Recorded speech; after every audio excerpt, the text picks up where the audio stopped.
Locomotives don't have steering wheels. They don't need them. Railroads depend on the flange. All railroad wheels have this flange on the inside of the wheel, and the flange guides the car around the curves. As long as the flange stays inside the rail, life is good. If the flange goes outside the rail, life is bad. And when that happens, you call out the wrecking crane.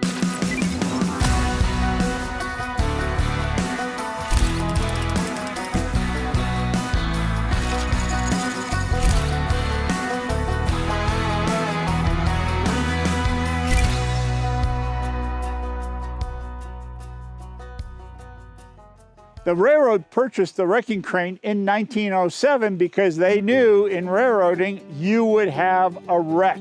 And the only form of power that they truly understood was steam. So we have a steam-powered wrecking crane that is original to the railroad from 1907. That was actually one of our first restoration projects back in 2003 to bring the crane back to life. And we did that because I knew someday we would have a wreck or derailment and we would need it. And that has happened a couple of times, and we have actually used the crane to put the equipment back on the track. The crane was built by the Industrial Works, Bay City, Michigan in 1907, and she can lift 100 tons.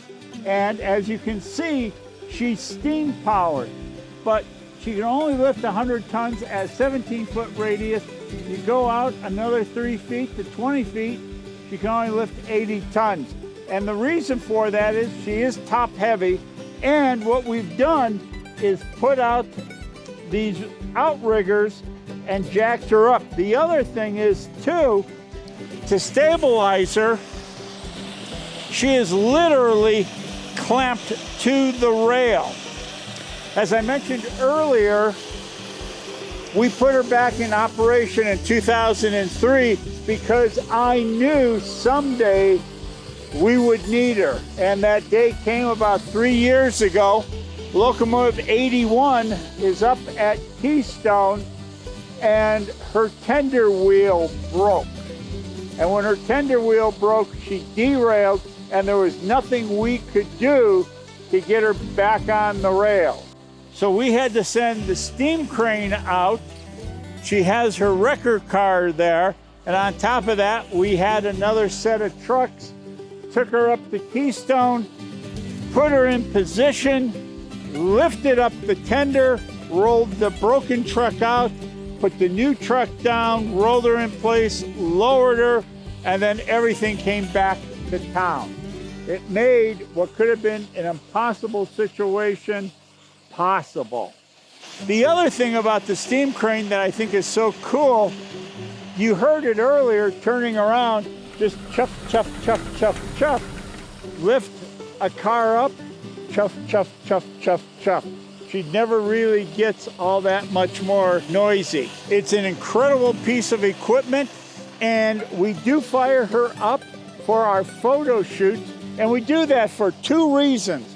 Number one, it's just plain cool. But number two is training the next generation in the operation of this crane, how it operates.